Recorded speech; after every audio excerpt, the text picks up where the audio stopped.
Hey guys, it's the U.S. History Diva, and I'm back with another lesson. That was good? All right, guys, this is... All right, so I'm back.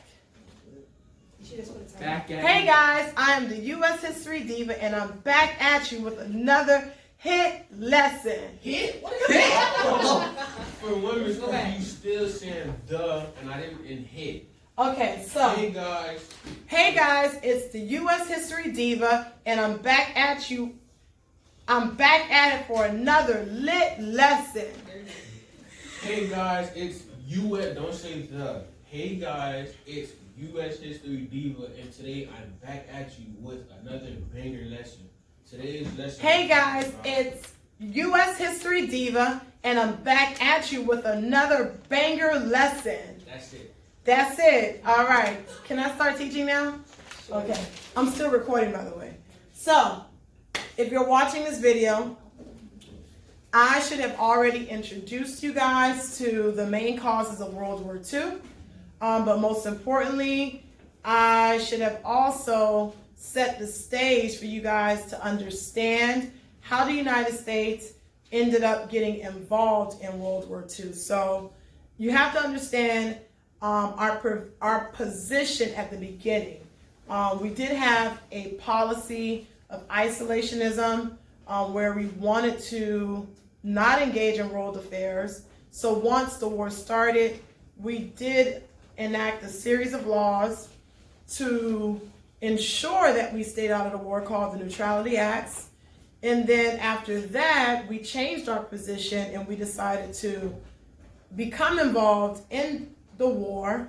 And we ended the Neutrality Acts and created another series of acts called the Lend-Lease Act.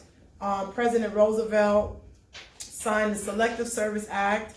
Congress increased defense spending. We were providing foreign aid. And then, boom, our 9/11 of the 1940s came about, called the Pearl Harbor attack, which is what we used to justify declaring war against Japan and entering World War II. So today's lesson will focus primarily on how the United States prepare for World War II and how our country changed as a result of us entering World War II. All right. So some of the things that we did to prep ourselves for World War I, we pretty much did it in World War II. So a lot of this information will be familiar, and some of it will be new. So let's get it going. All right. So one of the first things President Roosevelt did was sign the legislation called the Selective Service Act. The Selective Service Act was reintroduced. It initiated another draft, and it resulted in about 15 million Americans getting sent overseas to engage in a war. So it's very similar to what we did for World War I, and here we go doing it again for World War II. Our War Production Board is back on, and they're once again encouraging industries to produce and manufacture items that's necessary for the war. Without the War Industries Board, without having our industries support us by producing things that we need for the war, we would have never won the war. So the truth is, our industries really serve as the backbone of us winning any war. And if you read different interpretations of this war, they will tell you that our industries is what really caused us to win the war and to help Britain and France win the war. All right. The Office of War Information, once again, we have the United States controlling the amount of information that is circulating around our country. And of course, the United States government wants to make sure that everyone is in support of the war. How do you ensure that?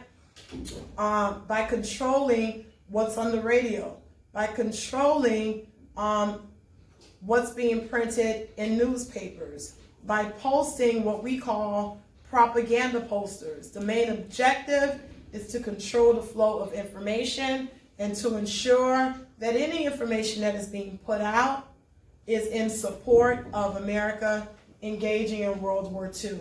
I mean, they went as far as having the movie industry produce movies that could influence people to support the war, and they went as far as even influencing children through comic books to support the war. So it's all about supporting the war. It's all about sending as many soldiers out, and it's all about making sure all industries are on the same page with ensuring that any and everything that is necessary to win the war is provided. All right? So in your notes, I hope you guys are jotting down information on the purpose of the Selective Service Act. That's one. What was the role of the War Production Board, and also the Office of War Information. So let's keep it moving. Now this is new. Rationing was not done in World War I, but it was introduced in World War II. All right? Now, what does it mean to ration? To ration means to limit the amount of food that every single individual is able to purchase. Now, why are you limiting the amount of food that an individual can purchase? You're limiting that amount, sorry, I don't know why I did that. You're limiting that amount because you want to ensure that there's enough food for the soldiers that are overseas in Europe during World War II. All right, so if you look at my notes, who's in charge of ensuring essential goods like gas, heating, fuel, and foods? It's actually the War Production Board, okay? So they found it necessary in this war to ration food, and ration means to reduce consumption. I repeat, ration means to reduce let me back that up. Ration means to reduce consumption of all goods. In this case, we are reducing consumption of food. So how did we actually reduce consumption?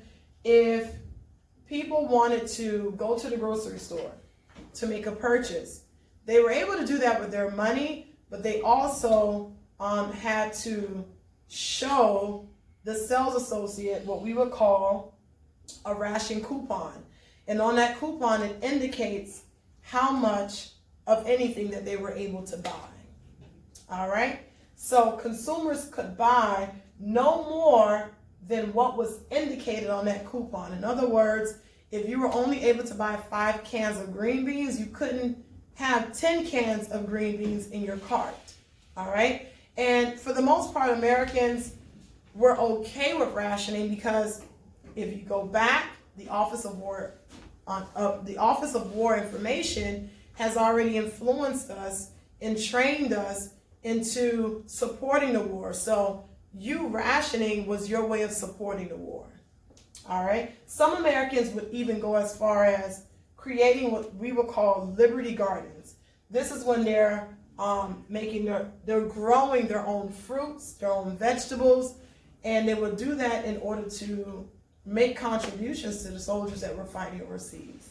So, I mean, rationing today would sound bizarre, but it was okay back then because everyone had already been convinced that this is their way of making a contribution to the war. All right, let's keep it moving. Why does this happen? All right, so let's talk about the Great Depression, because the truth is, when we decided to get involved in this war, we were still going through the Great Depression.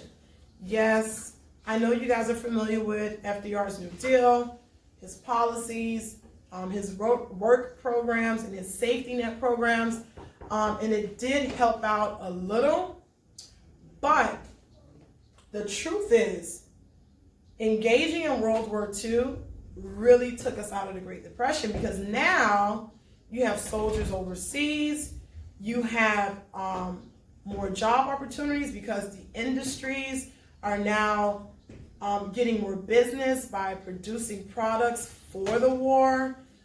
those industries now need individuals. So you have women and African Americans and other minority groups now having access to job opportunities that they did not have prior to us engaging in World War II.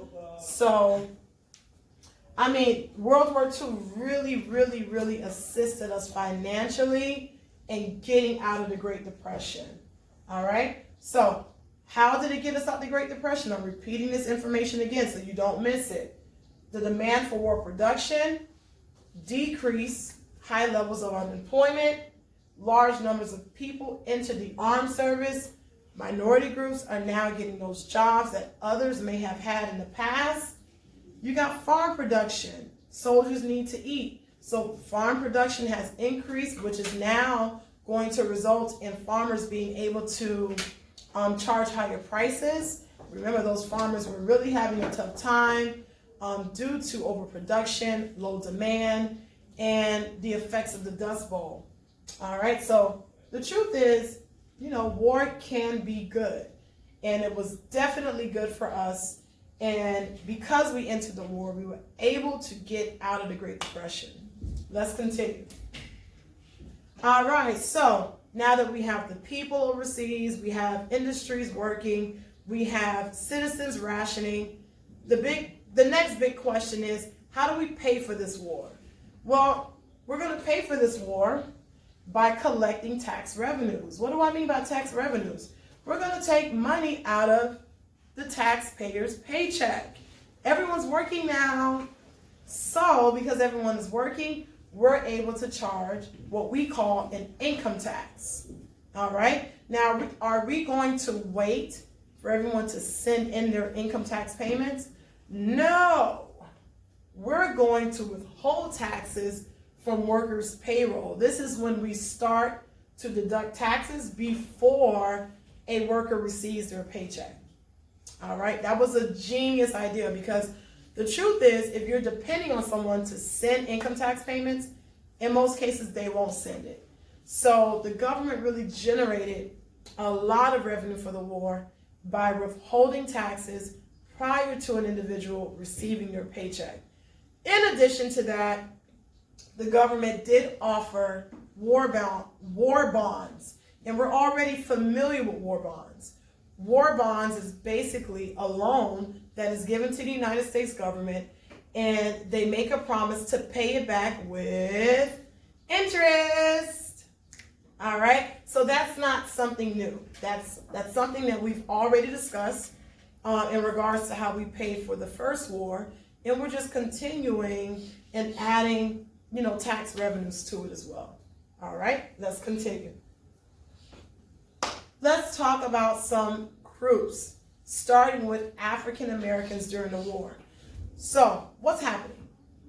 We start to see a second round of migration happening, the second Great Migration, because the first Great Migration was done during World War I. African Americans were moving because they heard that there were more job opportunities in the North, so they took advantage of it. What's going to happen during this war? The same exact migration. Individuals will continue to move up north in search of better job opportunities, and it's going to give African Americans the motivation to fight, not just for jobs, but for civil rights. All right, are African Americans entering the military and engaging in war during World War II? Yes, they are in the military, but unfortunately they are in segregated units. But that does not discourage them. In fact, it encouraged them to fight, let me back this up. It encouraged them to fight for two causes. All right. One would be to defeat Germany. The second would be to fight for civil rights back home. So once African Americans viewed the war as them setting the stage for equality, they actually launched a campaign, and you need to know this, a campaign called the Double V campaign, all right?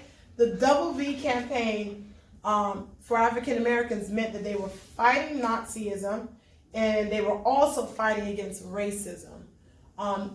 Those that entered the military wanted to really make a name for themselves, and we have a group of black men in the military that did that. They go by the Tuskegee Airmen. They were a unit of African American fighter pilots. That's different. You gotta watch some documentaries and some specials on the Tuskegee Airmen because for a long time, the U.S. military did not believe that African American men had the intellectual ability to fight in the air. These men proved them wrong. These men actively participated in combat duty during this war, and they did it to once again prove what they're capable of, but to also use that to justify why they should receive equal treatment back home. All right? So we have a lot of things going on during this war, and it's a lot of good things going on specifically for African Americans because this war is going to set the stage for a movement that we've already discussed called the Civil Rights Movement. All right, so what do you need to know for your next test? You need to know the role African Americans played during this war, and that was in the military with the Tuskegee Airmen. That was by taking jobs that were now available to them, and this also gave them the motivation to fight against racism. It wasn't just about, defeating Germany. It was much deeper for African Americans.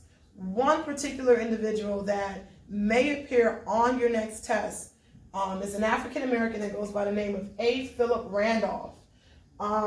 Despite the amount of job opportunities that were now available during this time in history, African Americans were still not receiving their fair share of the pie.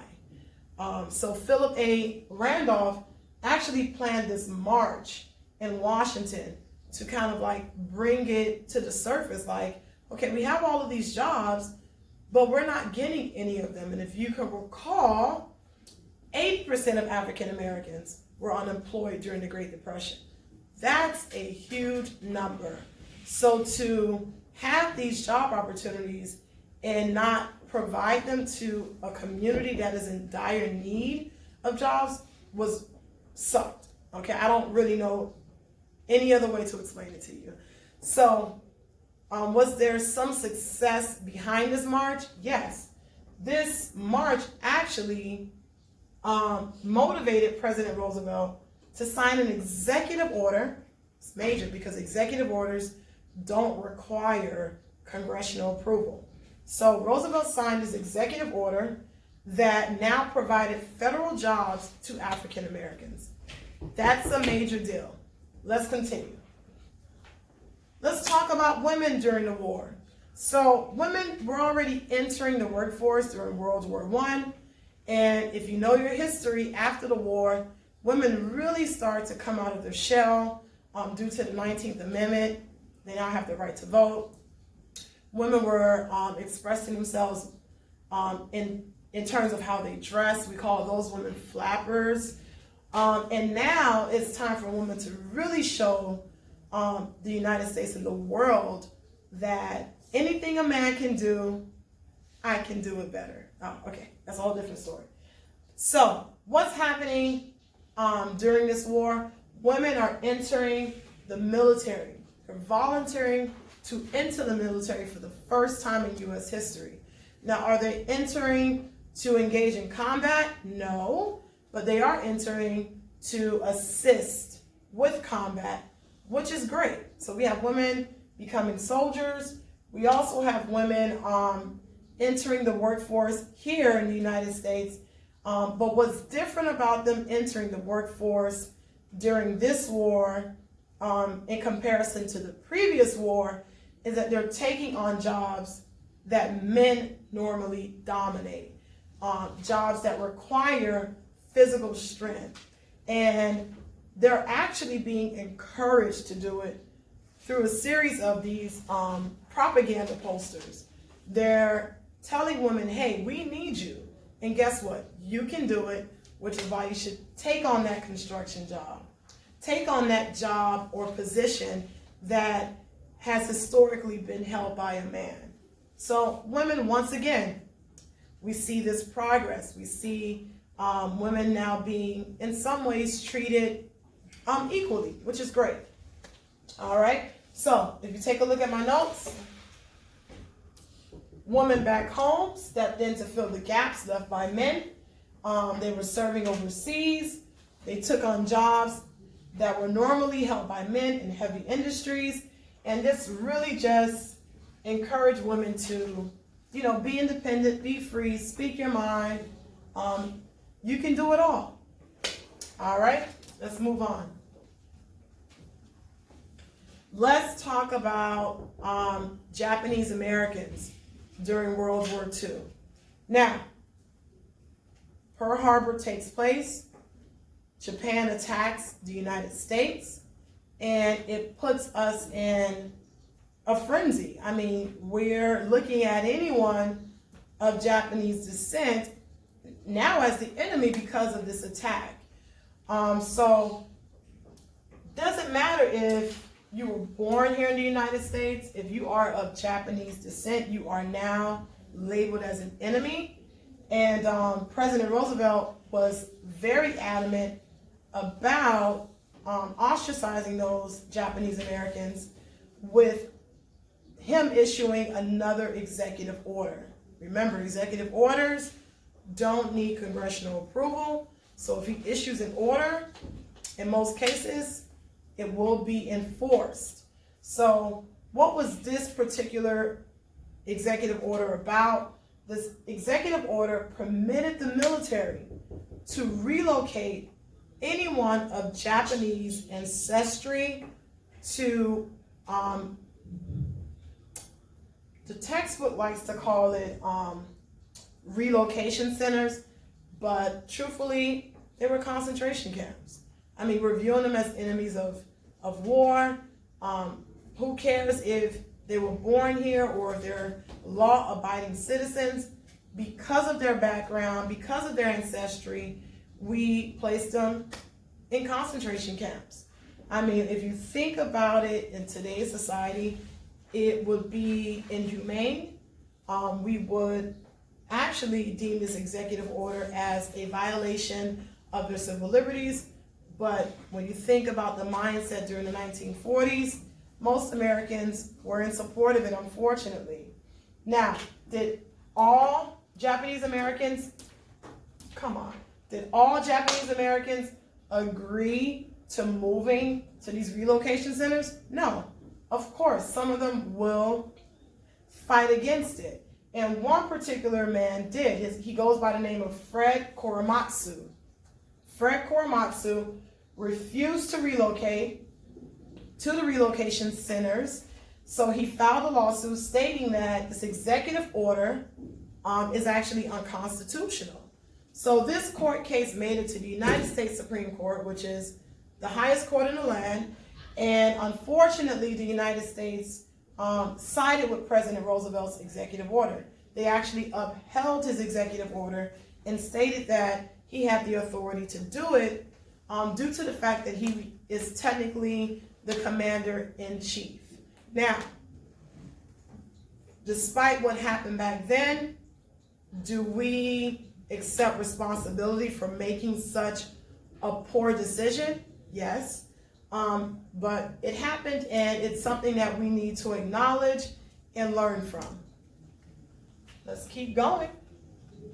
So, what's happening in Europe? Now that we have prepped ourselves for the war, now that I've discussed what's happening to certain groups of individuals as a result of the war, let's talk about the actual war. Now, do you need to know all the battles? Do you need to know certain key figures? Not really. What I want you to know is that we actually fought the war in two places. We fought the war in Europe, and the first place that we went to was Germany. We wanted to make sure that we put Germany down because Germany was really keeping all of its other alliances afloat. All right, so we defeated Germany. We helped out Britain and France by defeating Germany. And once we defeated Germany, we considered that to be D-Day. All right? And that really is like the most important thing that I need you to know in terms of how we engaged in war in Europe. Our goal was to defeat Germany, to assist Britain and France, and once we did that, it's called D-Day. All right? What did Hitler do in response? He committed suicide. He killed himself. So the truth is there's no treaty that you guys need to know in regards to World War II, unlike World War I, where the Treaty of Versailles ended that war. In this case, we defeated Germany, Hitler killed himself, and then we proceeded to go to war against Japan.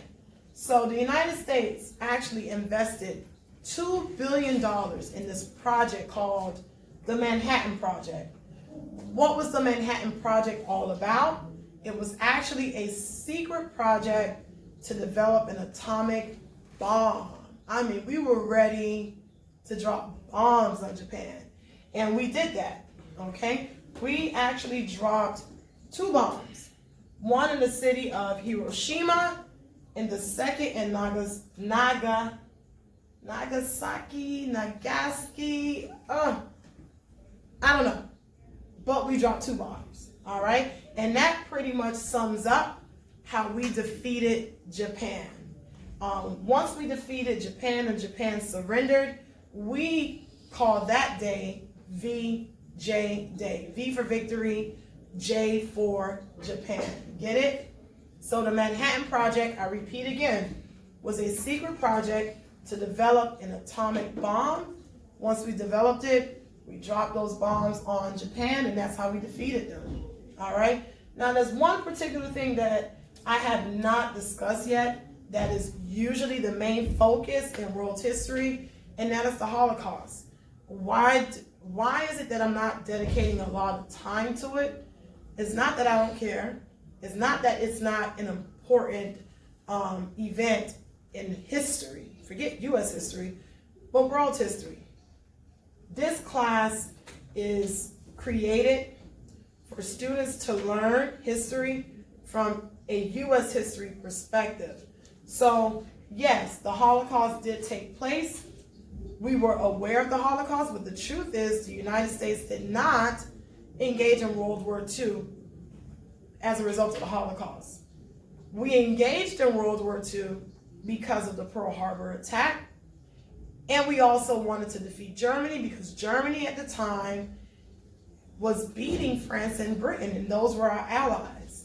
Now, in the midst of us assisting our allies, in the midst of us retaliating against Japan, we stumble upon the Holocaust. So this fight to assist Britain and France and to attack Japan just became more serious once we were aware of the Holocaust and the terrible things that Hitler and the Nazis were doing to the Jews.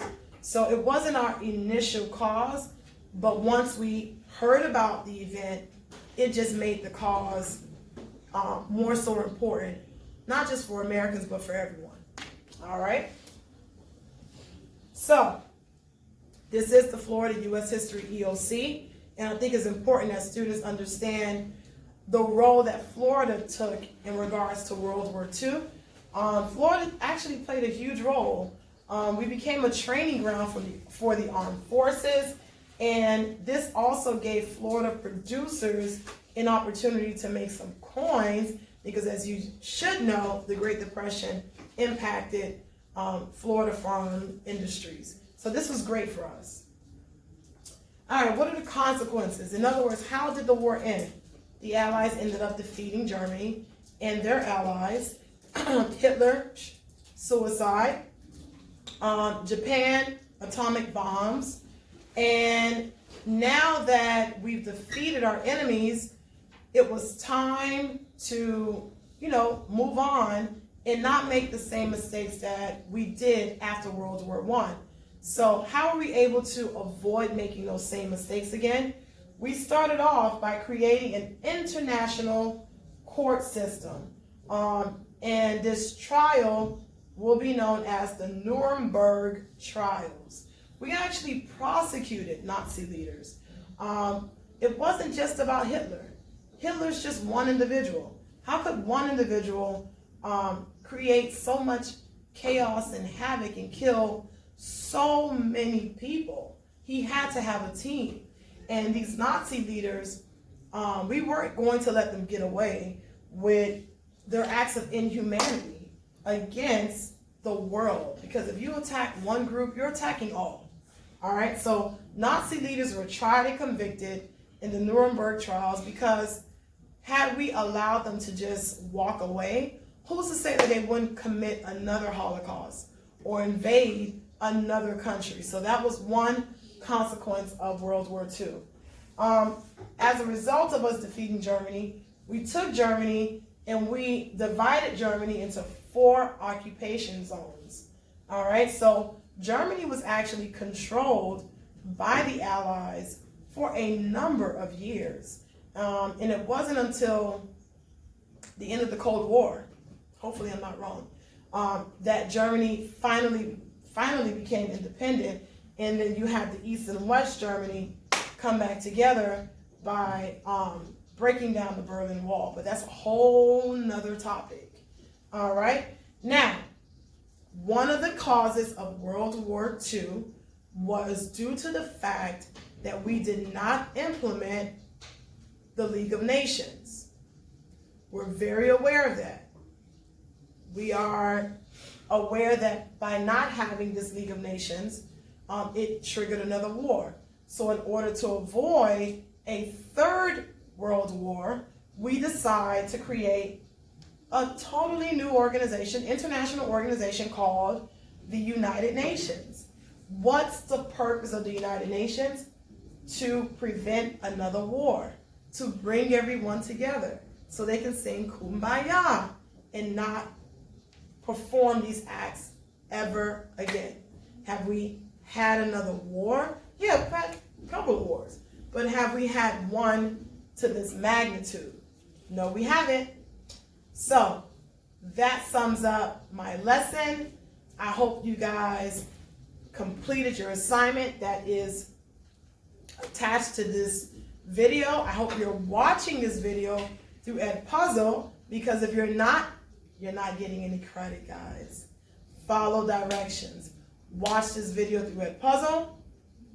Complete the handout, turn it in, and when you come to class, we'll see exactly how much you've learned.